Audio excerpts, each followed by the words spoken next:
Muito bem, meus queridos. Aqui na lousa, como vocês estão vendo aí o mapa de Israel, né? Tentei desenhar, tá? Tentei desenhá-lo.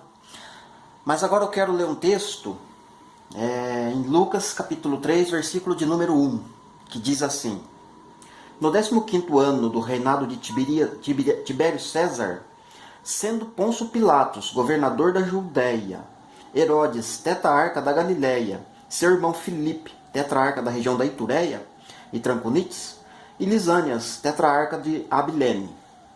Até aqui tá bom. Então veja que está falando aí, né, é um texto, né, um versículo que vai mostrar os lugares que os filhos de Herodes o Grande começaram a reinar, né? Porque ele teve que deixar como é que diz lá, um testamento, né, de como seria o reinado depois da sua morte. Então ele dividiu em 4 partes, né, o seu reino, ok? Herodes o Grande. Então, como a gente viu, daqui a pouquinho eu vou colocar na lousa também a árvore genealógica de Herodes o Grande, né, seus filhos, suas esposas e tudo mais, tá ok?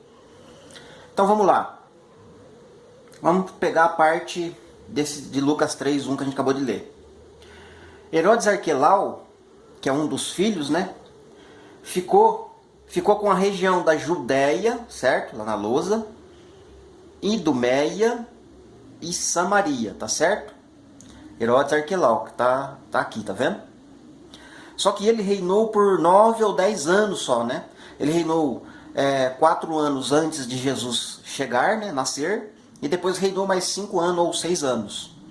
Logo em seguida, depois desses 9 ou 10 anos, né, os judeus de alta posição e muitas pessoas influentes, né, da região da Judéia, aqui de Jerusalém, foram até Roma e reclamaram do governo de Arquelau.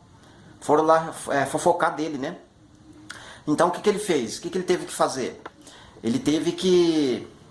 O governador César Augusto, né? Ou melhor, o imperador César Augusto pegou e mandou Pilatos para vir governar no lugar onde Arquelau estava reinando, né? Que seria Judéia, Idumeia e Samaria. Aí Arquelau passou a ficar somente na Galiléia, né? Governando somente a região da Galiléia. E esses 3 nomes aqui para baixo ficou com Pilatos, Pôncio Pilatos, região do sul, né? Certo? Depois o outro filho, né? O segundo filho, não estou falando que é o segundo que ele teve, mas é o segundo na região, né? Na parte de repartição de terras, né? Ou de reino. É o Herodes Antipas, né? Ele fica com a região da Pérea, que está ali, ó. Tá vendo? Pérea, do lado direito do Mar Morto aí, ó. Ele reinou por 43 anos, né? Sendo 4 anos antes de Jesus nascer. E depois reinou mais 37, né? Depois mais 38 anos depois que Jesus nasceu. E essa região Pérea aqui é a região de Decápolis, né? A região das 10 cidades também, tá ok? A mesma região que João Batista foi para o cárceres e a mesma região que João Batista foi decapitado, tá? Nessa região aqui. Depois o outro filho é Herodes Filipe. Herodes Filipe vai ficar com a região da Itureia. Itureia, tá vendo lá em cima? Do lado direito da Mar da Galileia? Itureia, né? Herodes Filipe. Tá ok? Esse Herodes Filipe reinou por 38 anos, né? Sendo 4 anos antes de Jesus nascer e 34 depois. E depois tem o outro filho, né? Que se chama só Filipe. Ele não é Herodes, né? Só recebe o nome de Filipe. Que ele vai ficar com a região aqui em cima, ó. Próximo às colinas de Golã, perto de Tiro, Sidom, Líbano, tá? Essa regiãozinha aqui, ó. Tá? Bem no alto aqui, no norte de Israel. E esse é o Filipe. E esse mesmo Filipe que fica aqui nessa região, que quase não parece, né? Quase não é mencionado ele. Ele morre e não deixa herdeiro pro trono, né? Ele não deixa herdeiro. Os outros ainda vão deixar, né? Os outros ainda vão morrer e vai herdar algumas coisas, né? Depois a gente vai ver que esses 4 reinos, né? Serão removidos, né? Inclusive Pilatos vai sair dessa região, né? Mas aí vai ficar só um Herodes, né? Que vai ser o Herodes Agripas, né? Isso lá em Atos 12 já, né?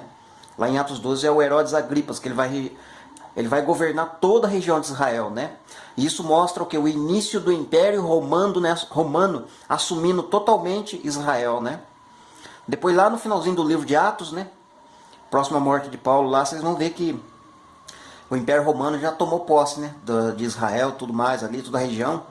E aí a gente percebe que o Império Romano, o Sexto Império, está no seu auge do seu poder, vamos falar assim, né, pegando aqui Israel, certo? Depois vai aparecer também João lá na ilha de Patmos, né, que também foi o imperador romano que levou ele para lá, né, tá certo? Muito bem. Então esses 4 pontos aí que a gente falou. Agora eu vou mudar aí o desenho na lousa, tá certo? Espero que vocês tenham compreendido essa questão da divisão, né? Eu vou ler novamente o texto, bem mais devagar agora, para você ver como que tá lendo, né? No 15º ano do reinado de Tibério César, sendo Pôncio Pilato governador da Judéia, né? Então Pilatos está nessa região aqui já, que seria depois de Arquelau ter saído daqui. Aí Herodes, tetrarca da Galileia, Herodes o qual? Esse Herodes Arquelau, ele vai ser tetrarca da Galileia, né? Porque Pilatos vai tomar o lugar dele, então ele vai ficar aqui, certo? Depois vai aparecer seu irmão Filipe, tetrarca da região Itureia. Seu irmão Filipe, mas é Herodes Filipe, né? E tem um outro Filipe, que vai ficar aqui em cima, né? Que não fala aqui nesse texto. E Tranconites, né, também. Depois vai aparecer outro nome que é Lisânia, tetrarca de Abilene. Aí é mais pro canto aqui, ó, sentido Síria, sentido Iraque, tá? E depois vai falar do sumo sacerdote Anás e Caifás, que vai ficar para um outro momento que eu vou falar, tá ok? Então eu vou mudar aqui o desenho na lousa, tá certo? Vou falar agora da árvore genealógica, né?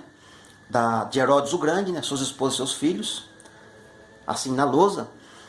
E depois eu quero também colocar para vocês aí uma breve explicação sobre as 5 mulheres, tá? Então vamos para outro modelo aí na lousa. Muito bem. Então agora a gente vai falar aqui das 5 mulheres e os 7 filhos de Herodes o Grande, tá certo? Então, como vocês estão vendo lá, a primeira esposa dele se chama Doris, né? Ela tem um filho com ele por nome de Antipater. E esse filho foi assassinado, né? Morreu executado. E ela é da região da Idumeia, tá? Essa mulher é da região da Idumeia. Essa é a primeira esposa, ok? Depois a segunda esposa se chama Mariana. Com ela ele vai ter 2 filhos, Alexandre e Aristóbulo. Esses 2 já foram para Roma, para vários lugares, estudaram, se prepararam e tentaram usurpar o trono do pai, Herodes o Grande. Juntamente, acredito, com a mãe sabendo, né?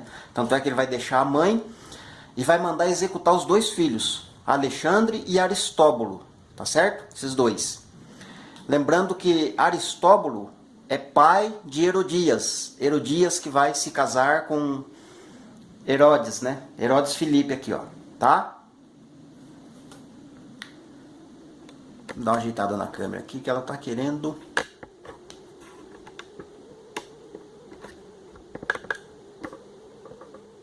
Aí, melhorou.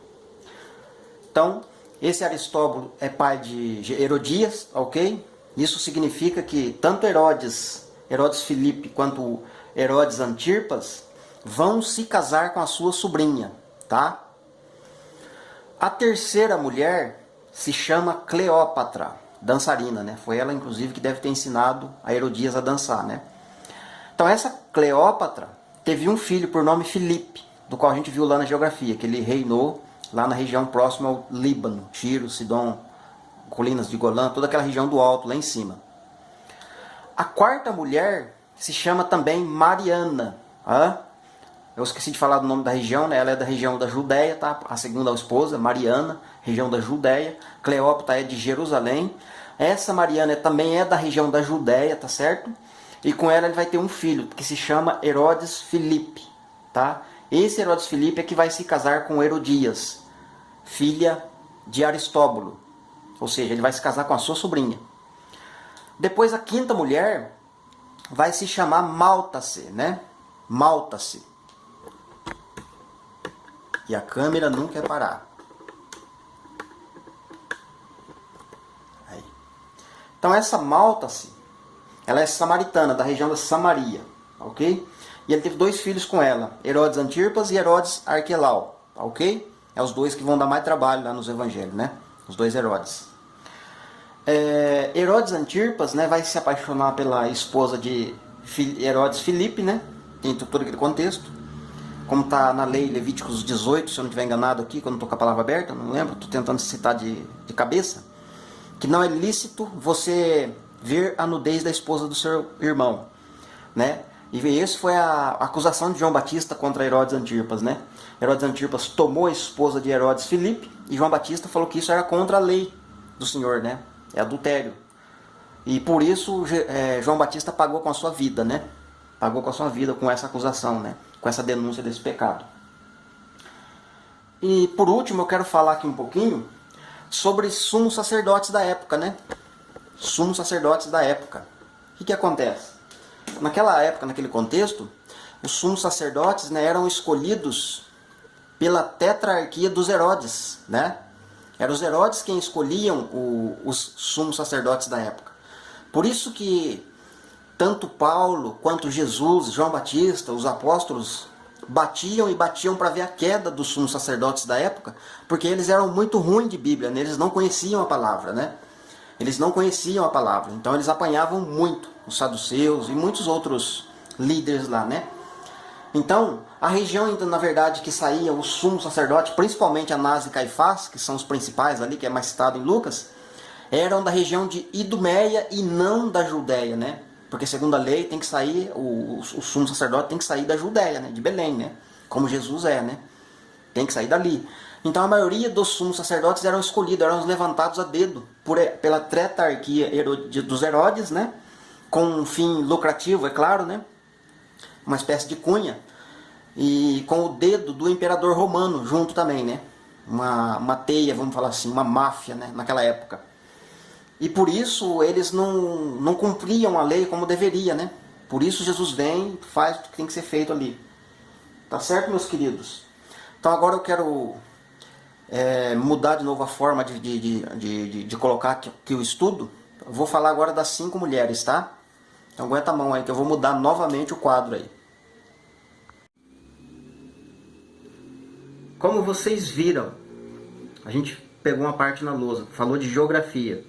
A gente falou, né, da divisão lá dos 4 filhos, né? Herodes o Grande teve 7 filhos. O primeiro filho foi assassinado, né? A gente não estudei o motivo, como foi. Os outros 2 foram assassinados porque intentaram contra o reino do próprio pai, né? Ou seja, 3 filhos foram mortos, né? Aí vai sobrar 4 filhos, né? Esses 4 filhos foram divididos em 4 partes o reino, como a gente viu na lousa, na geografia, né?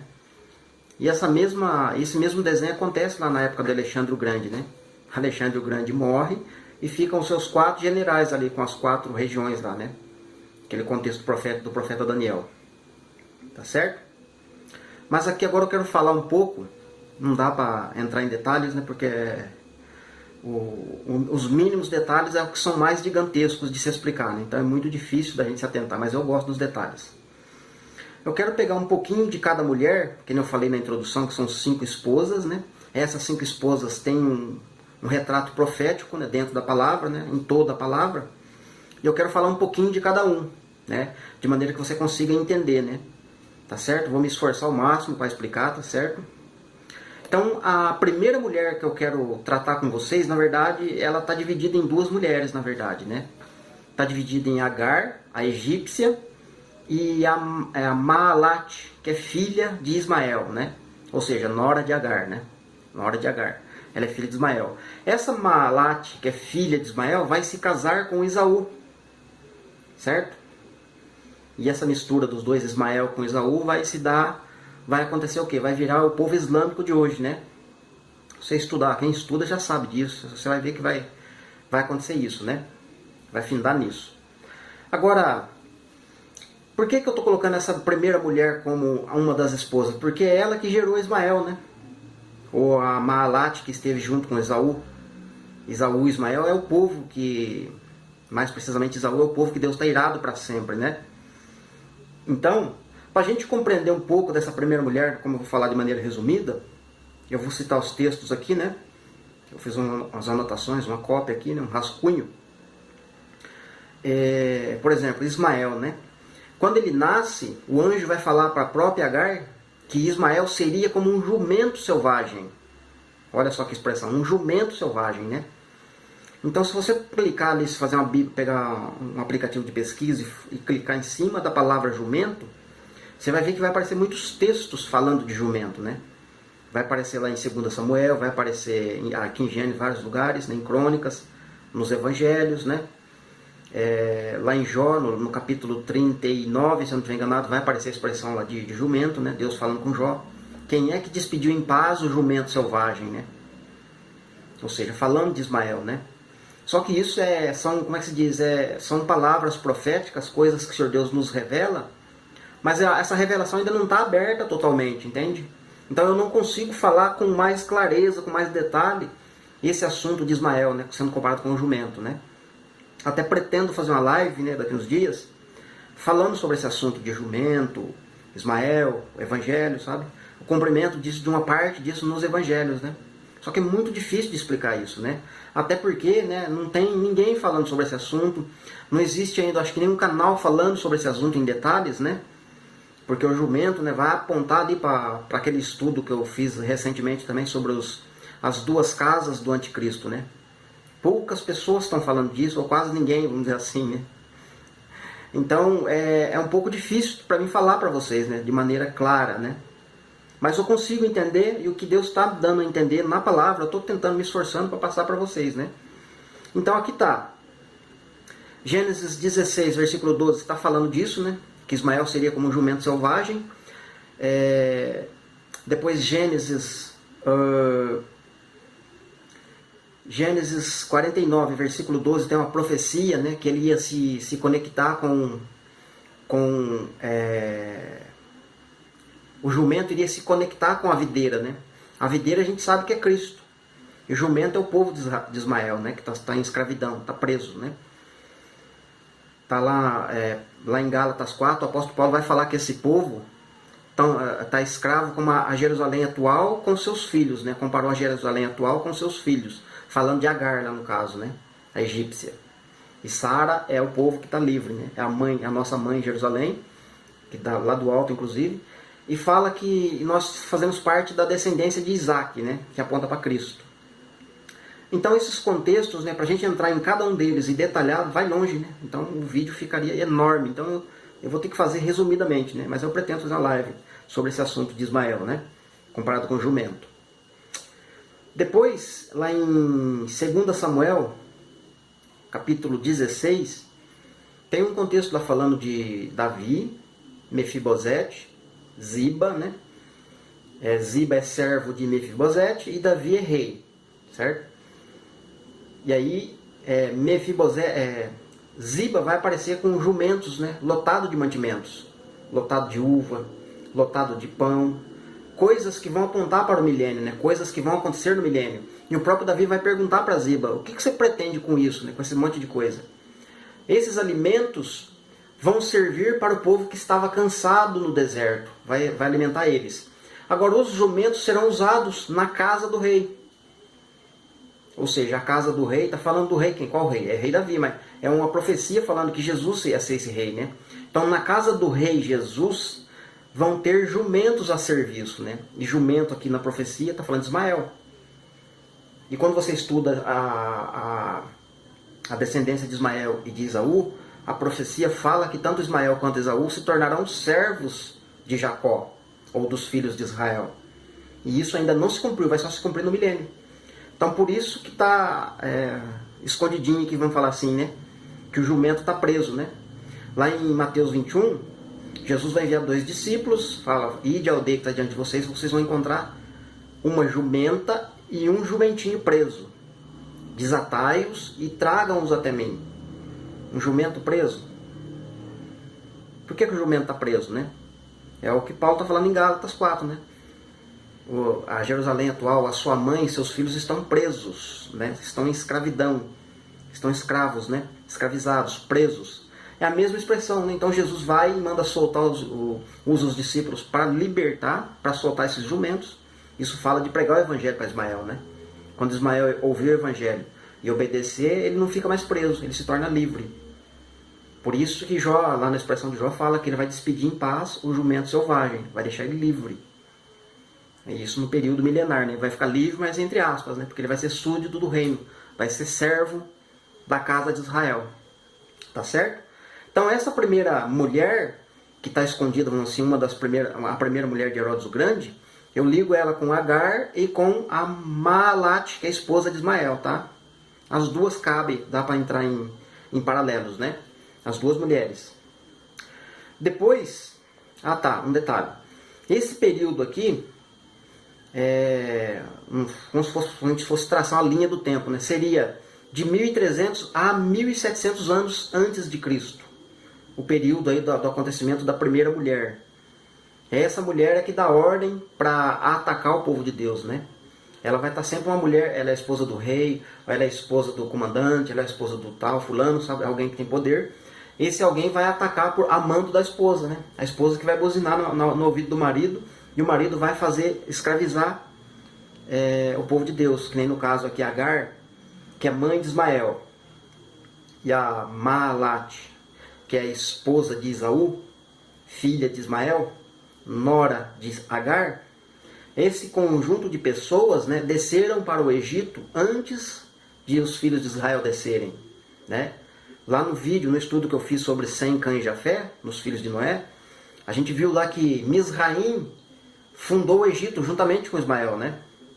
Ou Ismael junto com Misraim, certo? Se esses dois fundaram o Egito, logo eu posso dizer que o povo do Egito, ou o Egito, escravizou Jacó, os filhos de Israel. Ismael prendeu os filhos de Israel lá dentro do Egito.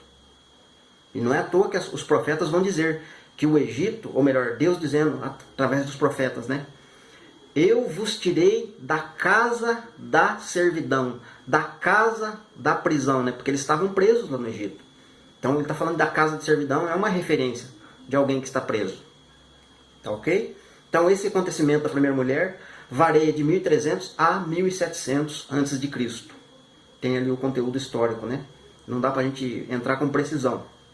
Depois da segunda mulher, a gente já vai entrar no conteúdo, na época da Assíria, que é o segundo império, né? O primeiro império é o Egito, o segundo império é a Assíria. A Assíria não está na mesma época que Jezabel, né? Jezabel foi um pouquinho antes. A Assíria veio aparecer depois, né? Ou a Síria um pouquinho antes, Jezabel depois, não me recordo muito bem aqui. Mas eu sei que não casam as informações, né?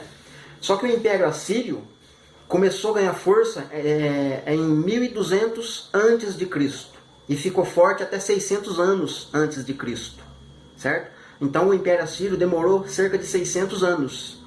Dentro desses 600 anos tem o conteúdo histórico, o contexto histórico de Jezabel, que mandava matar os profetas do Senhor, se casou com o rei Acabe, tem todo aquele contexto lá que não dá para a gente detalhar também, né? Onde tem Elias, né, com os profetas de Baal, lá no Monte Carmelo, toda aquela história. E também que ali é a Idade do Ferro, né, que é uma coisa importante se lembrar. A Idade do Ferro, né? Império Assírio. Por volta do ano 600 a.C., começa a surgir quem? O Império Babilônico.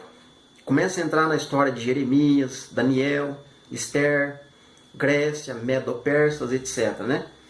Então, a segunda mulher que a gente vai falar aqui, se eu procurar com detalhe ali no estudo sobre Daniel, Jeremias, todo aquele contexto da Babilônia, a gente consegue encontrar outras mulheres para falar, né? Mas eu gosto muito da história de Esther, né? Que eu acho para mim muito mais reveladora do que estudar o contexto histórico de Medo-Persas e a Grécia, né?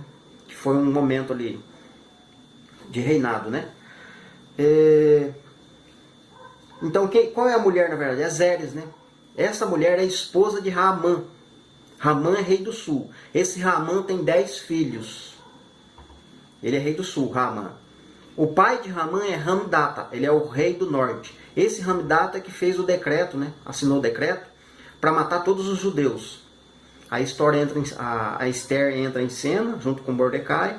Consegue o livramento para os judeus, né? Consegue que eles pudessem guerrear contra, né? Para lutar contra a sua própria vida. Né? Isso fala de grande tribulação, né? Muitas pessoas vão ter que lutar para ter a sua vida, né? É vida por vida, né? Você pode lutar, se você conseguir sobreviver. Então essa mulher Zeres, ela vai falar para Haamã, seu esposo, constrói uma forca para Mordecai, manda enforcar Mordecai, né? E ele atende o pedido da esposa, né? Veja que é sempre as mulheres que estão buzinando, né? A Jezebel é quem buzinava nos ouvidos de Acabe, o rei de Israel, né? Para fazer coisa errada.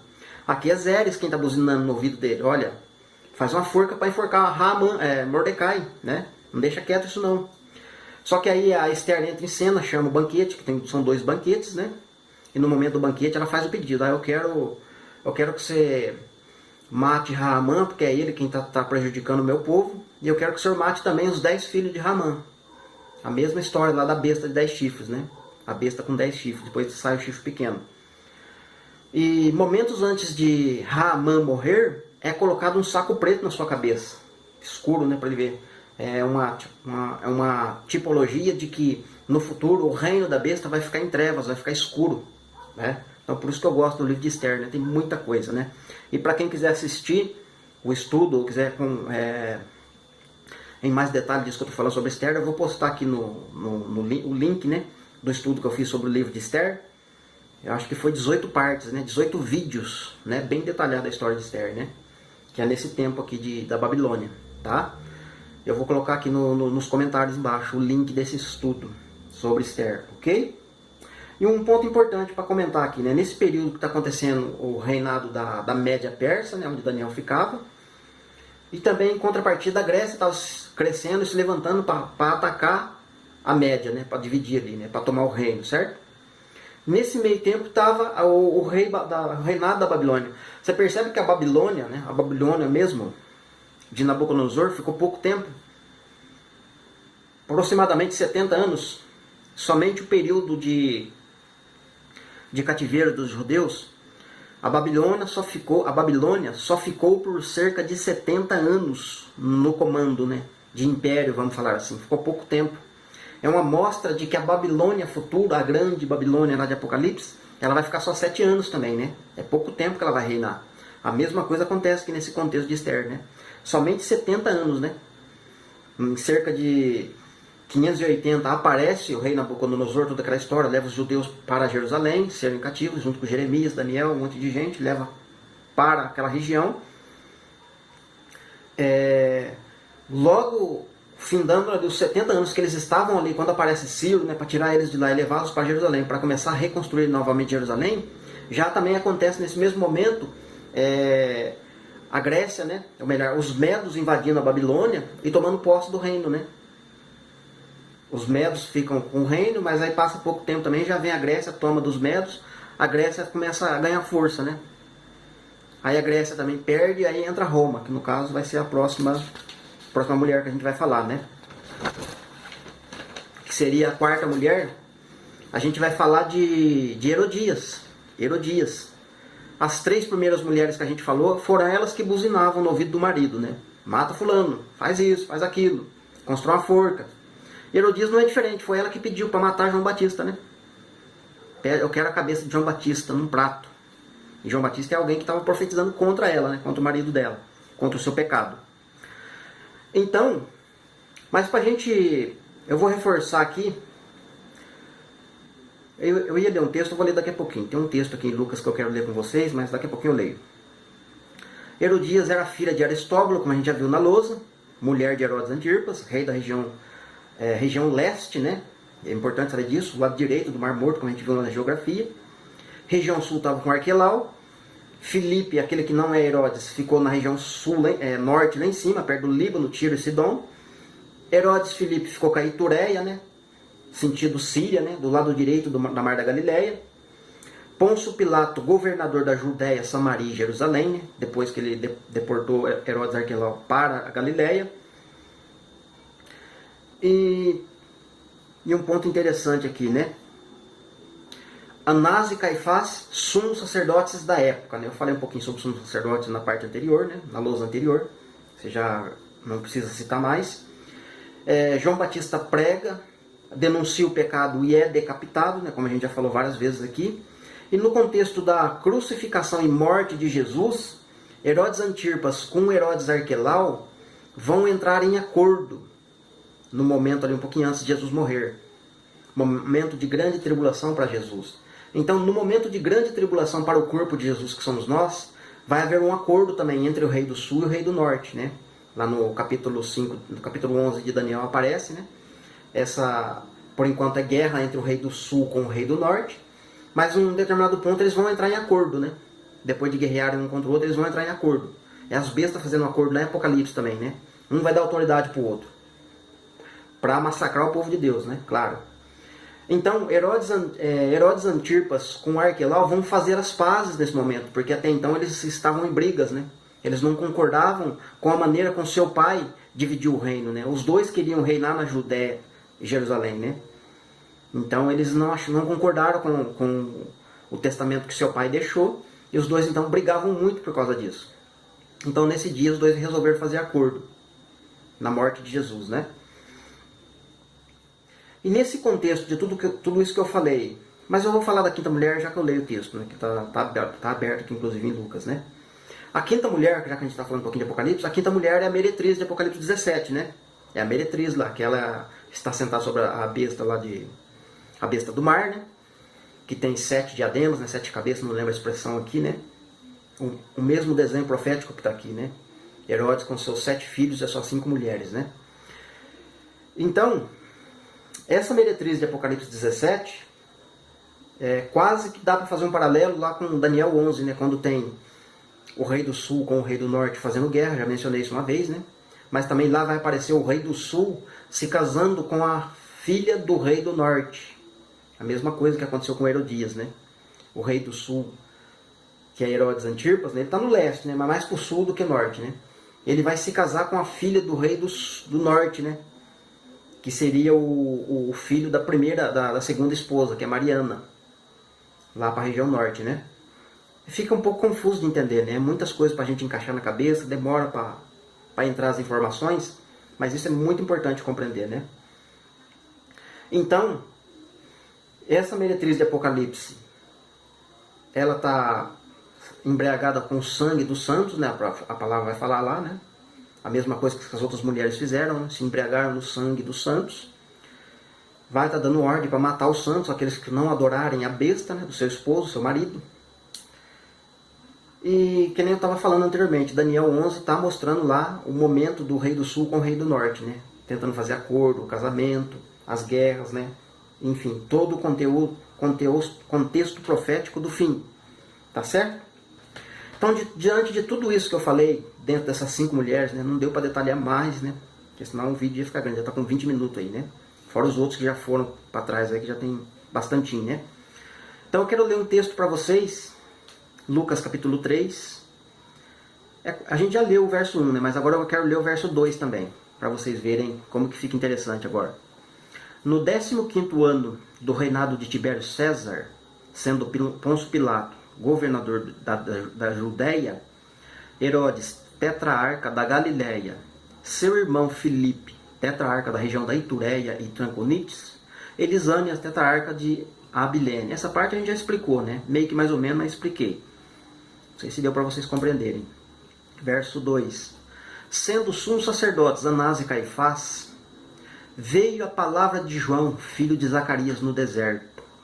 E ele percorreu toda a circunvizinhança do Jordão, pregando o batismo de arrependimento para a remissão de pecados. Então olha só que coisa interessante. Então quando a gente tiver todo esse contexto que a gente falou dessas 5 mulheres, né, numa só, que no caso seria lá em Apocalipse, né, acontecendo, vai vir a palavra do Senhor Deus para a igreja no deserto, né? Veja que eu falei nas partes anteriores que João Batista foi criado no deserto, né? Ele ficou longe das concupiscências da carne, as coisas que poderiam prejudicá-lo no sentido de consagração a Deus. Então nós, como igreja, não 100% da igreja, tá? É importante compreender isso, né? Uma parte da igreja vai ser conduzida para o deserto, literalmente, né? Não digo deserto de areia, mas é um deserto sem energia, deserto sem tecnologia, sem celular, sem os recursos que nós temos hoje para sobreviver, né? Vamos ficar como se fosse mesmo o povo de Deus lá no deserto, lá nos 40 anos, lá rodeando em volta do Monte Sinai, né? Num sentido de buscando o Senhor Deus mesmo em oração, jejum e tal, sabe? Estudando a palavra, meditando, clamando mesmo a palavra do Senhor Deus. E é nesse tempo que vai vir a palavra, né? Vai vir a palavra como veio para João Batista no deserto, e esse grupo de pessoas vão profetizar. O que está lá em Apocalipse 11, né? As duas testemunhas profetizando. Profetizando as coisas que vão acontecer na terra, né? Literalmente, aí começa a cair as trombetas e toda aquela abertura de selos e tudo aquilo que a gente vê lá no Apocalipse, né? Mas para isso acontecer com a igreja, é necessário que a igreja saia do sistema. E quando eu falo sistema, não é sair de quatro paredes, né, de uma igreja, e sim sair do sistema religioso que é implantado hoje na Terra, né? O irmão Israel Fontoura, recentemente ele fez um vídeo falando de João Batista nos últimos dias, né? Se eu me lembrar, eu quero colocar aqui o estudo dele também para vocês assistirem, que vai acrescentar coisas, né, com relação a João Batista, né? Porque tudo que eu falei até agora, eu falei de coisas diferentes do que ele falou lá. Então é importante você ouvir o que ele falou sobre João Batista lá também. Muito bem. Então, é necessário que a igreja, que somos nós, tenhamos que ter a sensibilidade de sair do sistema, mas não sair de quatro paredes, né? E sim sair do sistema religioso, né? De certas pregações, de certos ensinos, de certas coisas que estão sendo faladas nas redes sociais, nas igrejas por aí, né? Mas muitos pastores, mas muitos mesmo, né? Que estão, né, na categoria de pastor, mas quando abre a boca só sai lixo. Só sai coisa errada, só sai coisa, sabe, que você ouve e fala, poxa vida, como que foram colocar um homem desse para ficar como pastor neste lugar, né? Então, é necessário você estar sensível a Deus, né? E ouvir Deus. Aonde é que Deus está falando? Quem é que Deus está usando para falar realmente a palavra dele, né? No sentido de edificar a sua vida, né? Então é um momento de buscar, é um momento de dedicar a sua vida, dedicar tempo mesmo para orar, para estudar, para jejuar, para saber coisas dos últimos dias, né? Porque estão escondidas na palavra, né? Coisas que vão revelar o futuro na palavra e não nos noticiários que estão tendo por aí, né? Muitos canais de estudos, muitos canais sensacionalistas, né?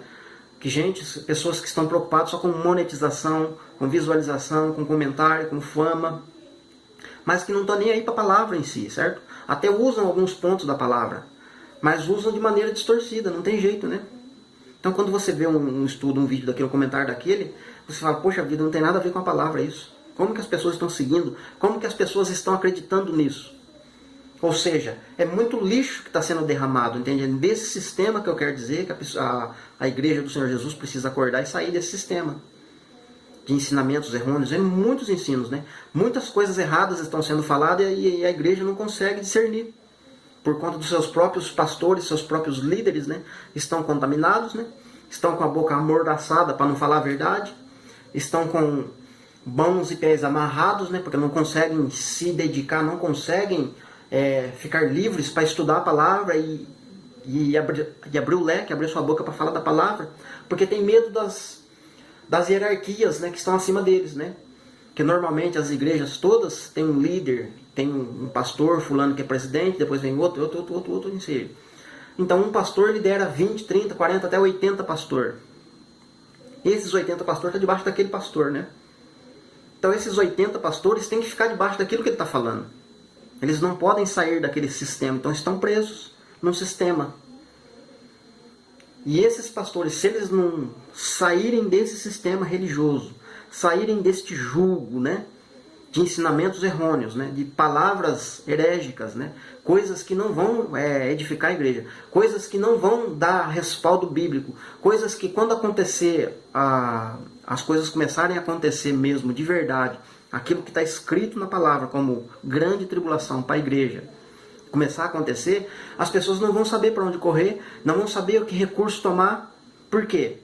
Porque não receberam instruções na palavra para poder resolver esses problemas quando eles surgirem. Já nós que estamos estudando, temos recursos, temos respaldos bíblicos, né? E diretrizes que os profetas dão para esse período, né? Para aqueles que estiverem nesse período, existem diretrizes.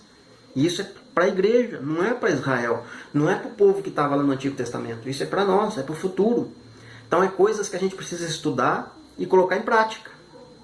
Mas, por exemplo, eu na condição de membro,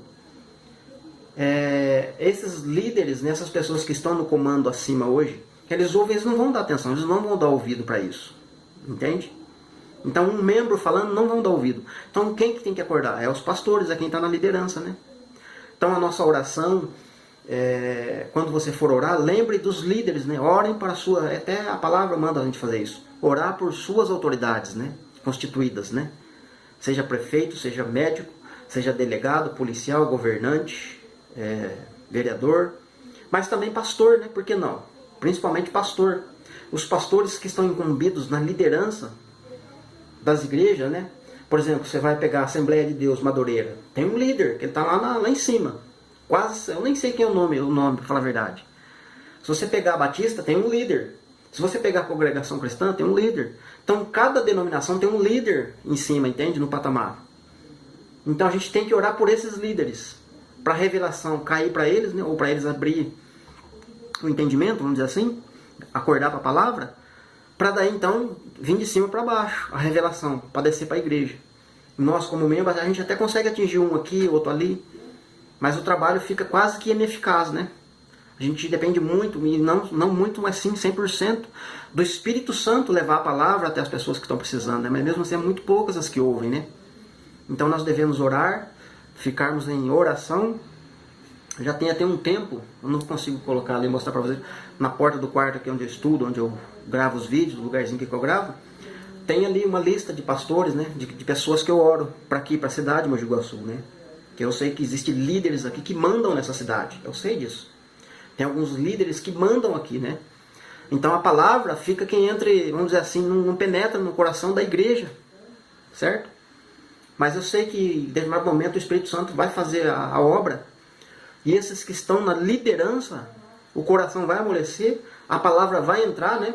E ele vai passar, né? Não precisa que eu passe, mas ele vai passar essa palavra para o membro, né? Para a igreja ser edificada, para a igreja ser preparada, né? Para o Senhor. Tá certo, meus queridos? Então me perdoa aí o tempo, né? Esticou um pouco mais do que eu queria. Mas fica aí na bênção, então. Sobre João Batista, né? É um paralelo com a igreja atual. Nós fazemos parte disso, estamos preparando o caminho da segunda vinda, e essa preparação é árdua mesmo, né? É árdua, precisa de muita dedicação, de esforço, oração, se desprender de muitas coisas, né? Ficar menos tempo no WhatsApp, menos tempo no Facebook, e ficar mais tempo com a palavra, né? Porque é só a palavra que vai trazer luz para o mundo, tá certo? Que Deus vos abençoe, fiquem na bênção. Tá certo? Que Deus abençoe. Não esquece de curtir, compartilhar o vídeo, o estudo, tá certo? E vamos para o próximo vídeo, para os próximos estudos aí. Em nome de Jesus.